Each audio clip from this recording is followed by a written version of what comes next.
아이가 이미 국제학교에 자기 학년 정도의 영어를 한다는 전제하로 얘기를 하는 거잖아요. 그리고 고학년일 때, 여기서 고학년은 아직 IGCSE 되게 한 7학년, 8학년, 9학년 정도의 아이에게 엄마가 같이 대화를 하면서 책을 추천해주고 싶은데 라는 얘기죠.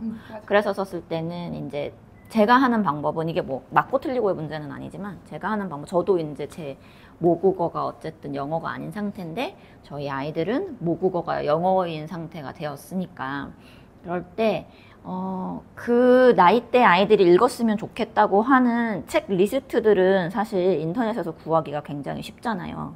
그런데 최근에 이제 고전뿐만 아니라 최근에 나와 있는 책 중에 아이들한테 읽혔으면 좋겠다라고 생각하는 책을, 그렇게 유명한 책은 대부분 한국어로도 이미 번역이 많이 되어 있으니 어머님이 먼저 책을 읽고 아니면 아이랑 같이, 그러니까 쌍둥이 책을 만들어주는 거를 저는 추천드려요.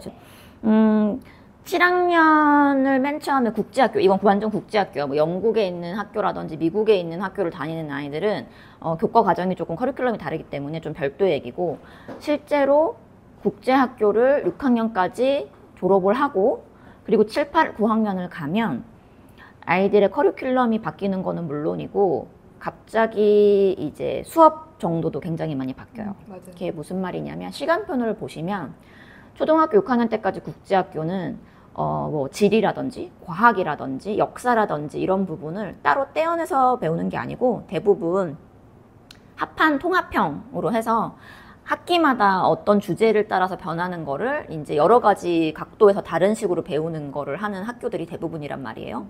그렇게 있다가 7학년에 올라가면 이제 특히 영국제 같은 경우는 10학년에 IGCSE 시험이 있으니까 그거에 맞춰서 갑자기 이제 영어, 수학, 물리, 화학, 그리고 생물, 이렇게 과학도 세 과목으로 딱 나눠지기도 하고, 나눠지지 않는 학교도 가끔 있기는 해요. 과학이라고 그냥 사이언스 시간이라서 있는 학교도 있으니까. 근데 어쨌든 이걸 통합한 과학 수업을 하고, 그리고 이제 지리, 역사가 베이스로 무조건 대부분이 깔려져 있는 세컨더리의 이제 과목이고, 그 다음에 이제 뭐 아트라든지 뮤직이라든지 PE라든지 뭐 이런 등등의 과목들이 이제 배우기 시작하죠. 근데 그래서 썼을 때 저는 7학년을 들어갔을 때 우리 딸내미들하고 이제 봤던 게, 우선 역사책은 얘예요. 이제 역사책으로 먼저 아이들한테 읽었으면 좋겠다고 했었던 책이 이게 영문판이고, 근데 이 내용을 어떤 식의 내용이 대충 흘러가는지를 알아야 부모님들이 같이 얘기를 할 수가 있으니까, 이게 우리나라에서는 이렇게 곰브리치 세계사라고 하는 역사책으로 이미 한국어 번역본이 나와 있으니까, 근데 아이들이 7, 8, 9학년에 이미 영어가 어느 정도 되는 아이들이라면 한국어로 읽히시기보다는 영어로 읽히시는 걸 추천드려요. 왜냐면 그 단어를 사용해서 아이들이 시험을 봐야 되니까 그걸 써야 될 거 아니에요. 그러니까 한국말로 이해하는 것도 중요하지만 그 부분은 이제 제쳐두고, 애들이 그렇게 시간이 모두가 24시간이 똑같으니까 이 내용 자체가 시험에 나오는 건 아니에요. 근데 전반적인 세계사를 한번 훑어보는 느낌에서 이제 중요하다고 그냥 간단하게 그렇게 막 딥하게 들어가지 않은 상태에서 나오는 책이기 때문에, 원래 사실 이 전에 하나 더 책 많이 보시는 거 있죠. 이거는 지금 The Story of Mankind라는 책인데, 이 전에 이제 초등학교 아니면 여기까지 아직 영어가 되지 않는다라고 하면 이 전에 또 역사를 하는 많이 유명한 책들이 돌아다니기는 하지만, 어쨌든 베이스는 그 책이랑 저는 이 책은 항상 이제 영어를 처음 기본으로 시작해요. 왜냐면 영국 학교들이, 국제학교들이, 뭐 미국 학교도 그런 학교들이 있긴 하지만 교과서가 없잖아요. 교과서가 없는 상태에서 학교에서 선생님이 주는, 그러니까 IGCSE는 당연히 교과서가 있어요. 이제 인터내셔널 공통으로 보는 뭐 학교마다 이제 그게 보드가 캠브리지가 된다든지 에덱셀이 된다든지를 하기는 하지만, 그 전에 물론 그렇다고 지금부터 IGCSE 교과서를 공부를 할 수는 없으니까 그 전에 학교의 수업도 이해를 좀 해야 되고, 모르는 단어가 굉장히 이제 이거는 이제는 영어의 문제가 아니고 이해의 문제란 말이에요. 이해를 하려면 어느 정도 단어도 알아야 되고 하니까 그 단어들을 캐치하는 부분에서 어쨌든 이 정도는 읽어봤으면 좋겠다. 근데 만약에 7학년에 아직도 이것도 힘들어하는 친구들이라면 두 가지 정도 역사는 더 추천드릴 수 있을 것 같아요. Horrible History였었던 것 같아요. 그게 사이언스도 있고 매스도 있고 막 이렇게는 하는데, 히스토리 아이들 아직도 7학년은 특히 저희 애들은 초등학교 때 그거 다 읽었던 것 같아요. 프라이머리 때 다 읽었었던 것 같고, 그러고 난 다음에 호러블 책 읽고, 지금 이 책 읽기 전에 이제 보통 이 책 많이 읽히시거든요. 더 스토리 오브 월드. 맞아. 오브 더 이거 많이 월드. 본다고 하죠. 나 지금 이거 살까 말까 고민 중이었거든요. 이거 많이 읽히시는데, 언니네 둘째는 이거 읽어도, 그러니까 첫째는 그냥 빨리빨리 훑는 거고, 둘째는 이거 천천히 읽혀도 좋고, 첫째는 이제 이거는 읽을 수 있을 거예요, 충분히. 충분히 읽을 수 있고, 빌려가요. 충분히 읽을 수 있고, 그 다음에, 사실 이게 막 굉장히 많은 뭔가의 그런 걸 요구하는 책이 아니기 때문에, 중학교 정도 아이들한테 관련하는 책이에요. 그래서 저희 집 애들 같은 경우는 이것까지도 year 6랑 year 7 정도의 방학 때 다 읽혔던 것 같아요. 얘는 다 읽혔던 것 같고, 얘 그렇고. 그래서 역사는 이 정도? 그리고 지리 같은 거 해주시는 분은 저희 지금 큰애가 이거를 영국의 학교에 원서를 들고 가서 안 갖고 와가지고 지금 집에 원서가 없는데, 이 지리의 힘은 한국도 되게 유명하고, 그러니까 웬만큼 유명한 책들은 한국어판이 대부분 있어요. 아이랑 좀 더 얘기를 어쨌든 엄마도 그거 이렇게 읽었는데 거기서는 어때? 이런 정도의 가벼운 대화를 할 수 있는 정도의 책을 지금 추천을 드리는 거니까, 지리 같은 경우는 이 지리의 힘 괜찮아요. 지리의 힘 괜찮고, 여기도 이제 지리적인 뭐 그런 그러니까 대륙의 이름 같은 것도 나오고 그러니까 그런 거를 이제 굳이 외운다기보다는 이제 한번 훑고 지나가면 선생님이 설명을 했을 때도 알고 있는 단어야 정도로 생각해 주시는 걸로 읽히는 책으로, 우선은 지리의 힘과 역사 쪽으로는 이제 곰브리치 세계사 이렇게. 그리고 조금 더 고학년이 됐었을 때는 이제 이런 책들이 아니라 당연히 픽션, 논픽션, 그리고 애들이 남자 여자애들의 성향이 이제 완전 갈리기 때문에 그때쯤부터는 저는 사실 우리 애들은 이제 아이들이 알아서 막 그런 왜 청소년 연애물 소설 같은 것들 있잖아요. 진짜 많이 봐요, 요즘에. 진짜 많이 보니까 그냥 그거는 알아서 보라고 내비두기도 하고, 그런 거 이외에 그래도 이 정도 한 달에 한 권 정도, 아니면 방학 때 우리 텀브레이크가 워낙에 많잖아요. 텀브레이크 때 한 권씩 정도는 읽어야 된다라는 걸 계속 했었던 것 중에 하나가, 예를 들면은 한국에서도 이런 거 많이 읽히시잖아요.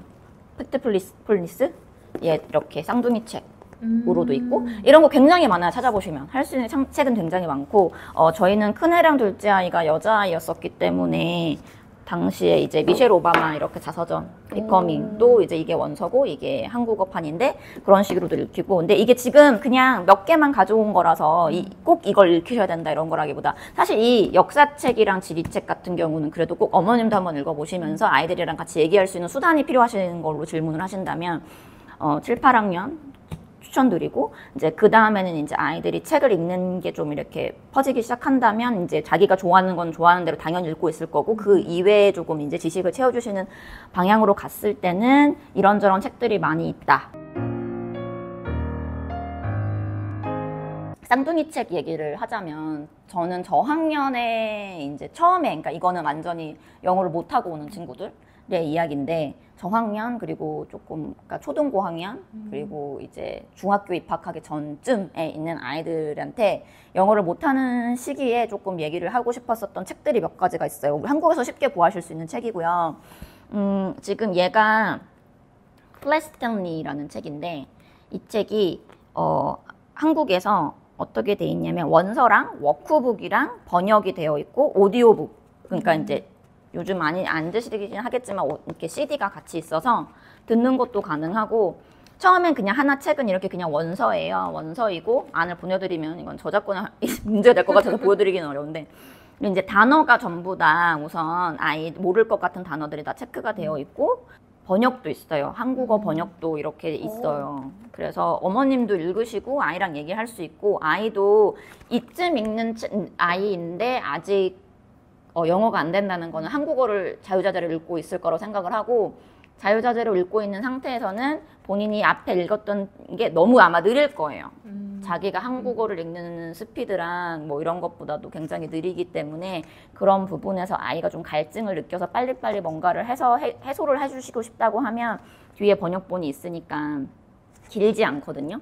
길지 않아서 부담스럽지는 않은데, 대신에 처음에 아마 모르는 표현이라든지 이런 부분을 많이 배울 수 있는 이런 시리즈들이 요즘에 한국어 워낙에 잘 나와가지고, 조금 어머님들이 같이 맨 처음에 시작했었을 때 같이 하시고 싶다라고 하시는 부분에서는 이렇게 조금 워크북이라든지 번역본이 같이 있는 책을 구입하시는 것도 나쁘지 않을 것 같아요.